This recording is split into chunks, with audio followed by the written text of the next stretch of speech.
साथियों नमस्कार, मैं हरिश्चंद्र बांडवाल।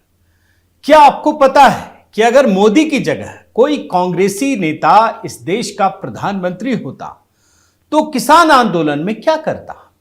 बड़ा जरूरी सवाल है दोस्तों, इसीलिए उठा रहा हूं। लेकिन क्या आपको पता है कि अगर मोदी की जगह या कांग्रेसी नेता की जगह लेफ्ट का नेता या किसी दूसरी पार्टी का नेता उनके हाथ में सत्ता होती तो वो किसान आंदोलन से कैसे निपटते? आपको जब मैं कांग्रेस का या पिछली सरकारों का इतिहास दिखाऊंगा दोस्तों, तो आप कहेंगे कि मोदी जी तो बड़े लिबरल आदमी हैं। जैसे सामान्य बोलचाल की भाषा में कहते हैं ना, बड़ा देवता आदमी है।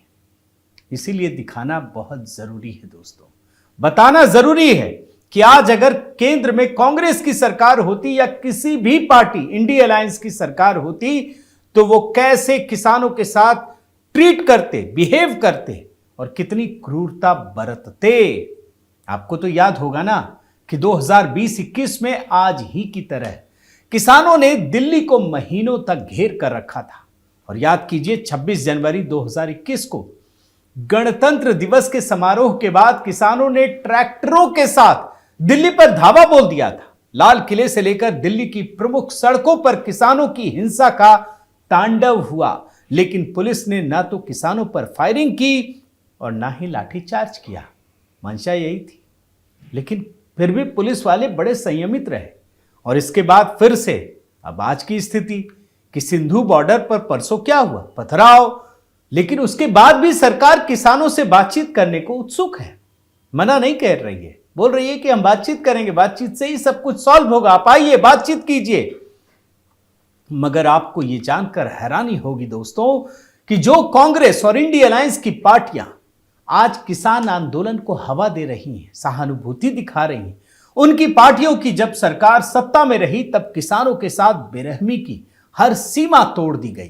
किसानों के आंदोलनों को खत्म करने के लिए पुलिस फायरिंग और लाठीचार्ज किया गया। किस तरह से, आपको 35 साल पहले की एक दास्तान दिखाता हूं। उस समय केंद्र में कांग्रेस की सरकार थी और प्रधानमंत्री कौन थे जानते हैं? राहुल गांधी के पिता राजीव गांधी। उनकी सरकार के दौरान आज ही की तरह आंदोलन हुआ, किसान आंदोलन। 25 अक्टूबर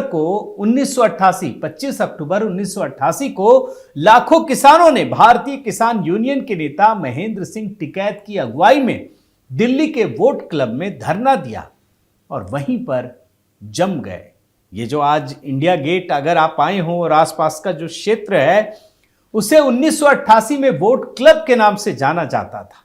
इस धरने में किसान अपने ट्रैक्टर, ट्रॉलियों, खाना पीना और जानवर लेकर पहुंचे थे जैसे आज।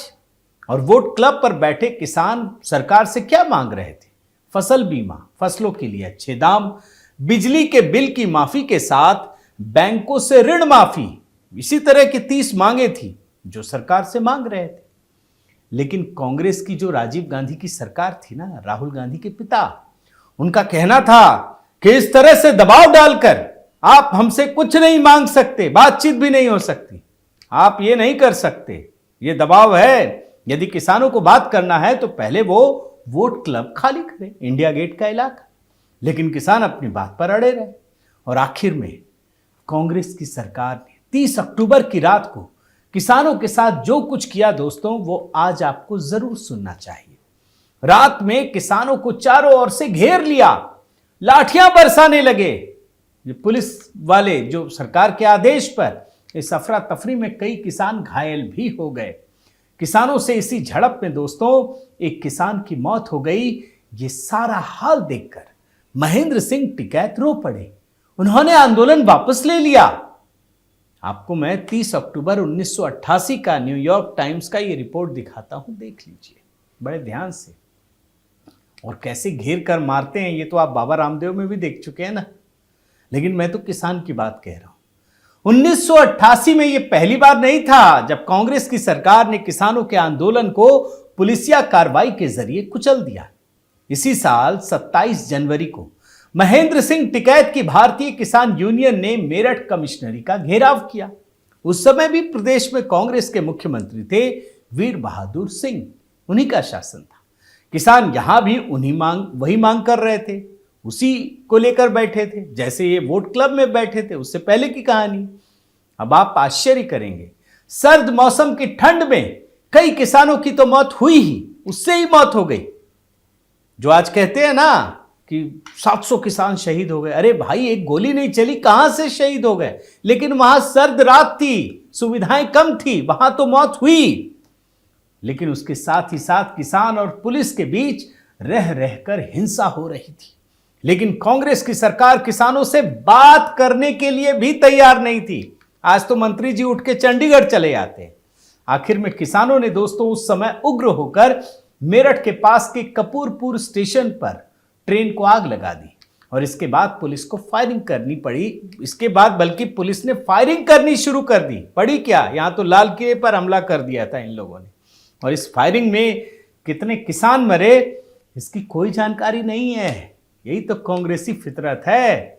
लेकिन महेंद्र सिंह टिकैत को हिंसा रोकने के लिए आंदोलन वापस लेना पड़ा, कुछ नहीं मिला। ठन ठन गोपाल। मेरठ में किसानों पर फायरिंग करने से पहले कांग्रेस की जो उत्तर प्रदेश की सरकार है उसकी एक और कहानी 1987 की, उनकी कारस्तानी भी देख लीजिए।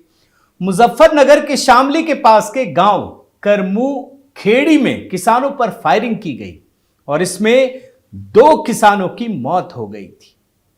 इस तरह से दोस्तों 1998 में यह भी कांग्रेसी कहानी है। मध्य प्रदेश में इनके मुख्यमंत्री थे दिग्विजय सिंह, जो राहुल गांधी के गुरुजी हैं।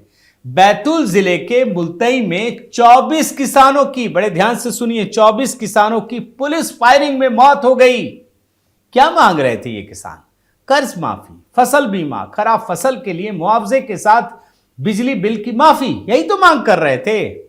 और इसी मांग के साथ अनिश्चितकालीन धरने पर बैठे थे।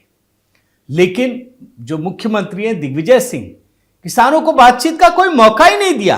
पुलिस को आंदोलन खत्म करने का फरमान सुना दिया। फिर क्या था, दिग्विजय सरकार के आदेश पर पुलिस ने फायरिंग की और बुरी तरह से इस आंदोलन को कुचल डाला। इतने नेताओं की मौत हो गई किसानों की, और किसान नेताओं पर ही उल्टा कई मुकदमे चलाए गए। बड़े ध्यान से सुनिए, इस हत्याकांड के बाद तो दोस्तों देश में किसानों के लिए बड़ा एकदम माहौल बना। फिर राजनीतिक नेताओं ने राजनीति का खेल शुरू कर दिया। बोलने लगे कि किसान के लिए कोई नीति होनी चाहिए, जबकि आप समझ लीजिए कि 1988 में ही राजीव गांधी के शासनकाल में ही यह किसान नीति बन जानी चाहिए थी। तभी तो हो रहा था। और सिर्फ कांग्रेस की सरकारों के दौरान ही किसानों पर ज्यादती हुई हो ऐसा नहीं है, बल्कि दूसरी पार्टियों के शासनकाल में भी पुलिस फायरिंग में किसानों की मौत हुई। मैं कुछ उदाहरण भी दिखाता हूं। पश्चिम बंगाल, वामपंथी शासनकाल, नंदीग्राम जैसा कांड हुआ। 2007 की बात है। पश्चिम बंगाल में बुद्धदेव भट्टाचार्य के नेतृत्व वाली वामपंथी सरकार थी। सरकार 2007 में नंदीग्राम में SEZ बनाने के लिए किसानों की जमीन लेना चाहती थी। किसान देना नहीं चाहते थे।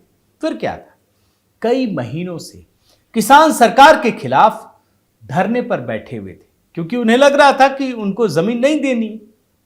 और इस धरने को खत्म करने के लिए पुलिस ने किसानों पर फायरिंग कर दी, जिसमें जानते हैं, बंगाल की बात बता रहा हूं, 6 किसान मारे गए थे। और जब पश्चिम बंगाल में पुलिस ने किसानों पर फायरिंग की, उस समय केंद्र में UPA की मनमोहन सिंह की सरकार थी। और यह सिर्फ कांग्रेस की नहीं, बल्कि उन्हीं वामपंथी दलों के समर्थन से यह सरकार चल रही थी। आप देखते चले जाइए कितने घिनौने खेल खेले इन लोगों ने। कांग्रेस और इंडिया अलायंस की सरकारें सालों तक किसानों की समस्याओं पर दोस्तों कुंडली मार कर बैठी रही। फिर आखिरकार इन लोगों को लगा कुछ तो करें, तो 2004 में कृषि वैज्ञानिक M स्वामीनाथन की अध्यक्षता में नेशनल कमीशन ऑन फार्मर्स का गठन किया। भाई कुछ तो करना है। अब ये रिपोर्ट भी आ गई 2006 में। अब रिपोर्ट के आधार पर सरकार ने 2007 में किसानों के लिए एक राष्ट्रीय नीति बनाई। चलो अच्छी बात है, लेकिन मजेदार बात क्या है जानते हैं? कांग्रेस की सरकार ने स्वामीनाथन आयोग द्वारा सुझाए गए MSP के फॉर्मूले को मानने से इनकार कर दिया। रिपोर्ट देखिए, आज राहुल गांधी बोल रहे हैं, लेकिन जब इनकी सरकार थी तब 16 अप्रैल 2010 की रिपोर्ट है। भाजपा सांसद ने पूछा सरकार से, कांग्रेस की सरकार से, कि आप ये स्वामीनाथन कमेटी की रिपोर्ट लागू करेंगे? मना कर दिया। कागज दिखा रहा हूं मैं आपको। इसके बदले दोस्तों क्या हुआ? कांग्रेस की सरकार ने किसानों के लिए एक राष्ट्रीय नीति तो बनाई। मैं इस नीति को अच्छा कहता हूं क्योंकि पॉजिटिव था, क्योंकि इसमें कहा गया था कि किसानों की आमदनी को बढ़ाने के लिए सरकार को नए तरीके अपनाने होंगे जिससे किसान आर्थिक रूप से मजबूत हो सके, आगे बढ़ सके। लेकिन 2007 में राष्ट्रीय नीति की घोषणा करने के साथ ही कांग्रेस पर मिलीजुली सरकार का दबाव बढ़ने लगा। आम जनता ये जो राजनीति कहते हैं और किसानों के हितों को तुरंत संरक्षित करने के लिए, सुरक्षित करने के लिए साथी दलों ने भी दबाव बनाना शुरू किया। और इसमें वामपंथी सरकार, उसकी भी आपको बात बता दूं, जो बंगाल में किसानों पर गोलियां चलवाती हैं, वही केंद्र सरकार पर आरोप लगा रही है कि वो किसानों के हितों का ध्यान नहीं रख रही है ना? Double standard. ये खेल अगर आम जनता नहीं समझ पाएगी तो मुश्किल है दोस्तों कि कैसे ये लोग खेलते हैं। और इसका परिणाम क्या होगा? कांग्रेस की यूपीए सरकार ने किसानों को आर्थिक रूप से मजबूत करने वाले कदमों को नहीं उठाया, कुछ नहीं किया। नीति बनाने से क्या होगा? बल्कि इसकी जगह कर्ज माफी और बिजली बिल माफी जैसी कार्यक्रमों पर बजट खर्च करने लगे। और खिचड़ी सरकार ने अपनी ही बनाई हुई किसान नीति को ठंडे बस्ते में डाल दिया। सोचिए। और 2008 में किसानों के कर्ज माफी के लिए बजट से करीब 60,000 करोड़ रुपए देने की घोषणा कर दी। डुगडुगी जो बचाते हैं ना, फ्री की रेवड़ी, वही है। लेकिन जानते हुआ क्या? वो भी सरकार कर नहीं पाई। क्यों?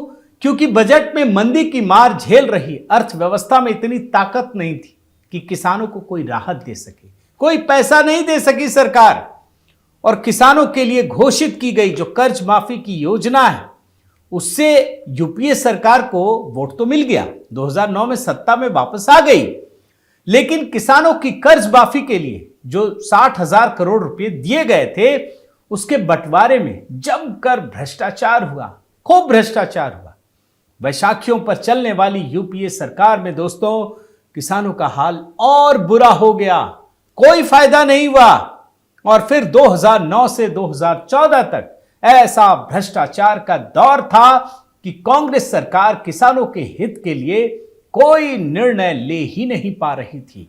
और भ्रष्टाचार के इस दौर में जिन किसानों के ऋण गलत तरीके से माफ किए गए थे, उनसे वापस ऋण का धन वापस लिया जाने लगा। देख लीजिए। तो यह है कांग्रेस सरकार और दूसरी सरकारों की असलियत दोस्तों। तो कुल मिलाकर साथियों, कांग्रेस और इंडिया अलायंस की सरकारों के शासन का ऐसा दौर रहा है जिसमें देश को आर्थिक मजबूती के लिए जिस दृढ़ता और साहस के साथ नीतियों पर चलना चाहिए था, वो नहीं हुआ। जिसका परिणाम यह हुआ कि किसानों को कांग्रेस राज में सिर्फ मौत ही मिली। किसानों की समस्याओं का समाधान उस नीति में है जिसमें वो आर्थिक रूप से आत्मनिर्भर बने और उनकी आमदनी बढ़े। जब तक सभी राज्य सरकारें इस सोच को मानकर नहीं चलती हैं, तब तक कांग्रेस और इंडिया अलायंस की सरकारें ऋण माफी, बिजली माफी के झांसे में रखकर उनका समय ही खराब करती रहेंगी। और ऐसा तो वो कई दशकों तक कर चुकी है, आगे भी करना चाहती है। लेकिन किसानों का असल में कोई फायदा नहीं होगा। और यही मोदी सरकार की अहमियत दोस्तों नजर आती है। किसान जितनी जल्दी समझ लें, सबके हित में है। बहुत बहुत धन्यवाद।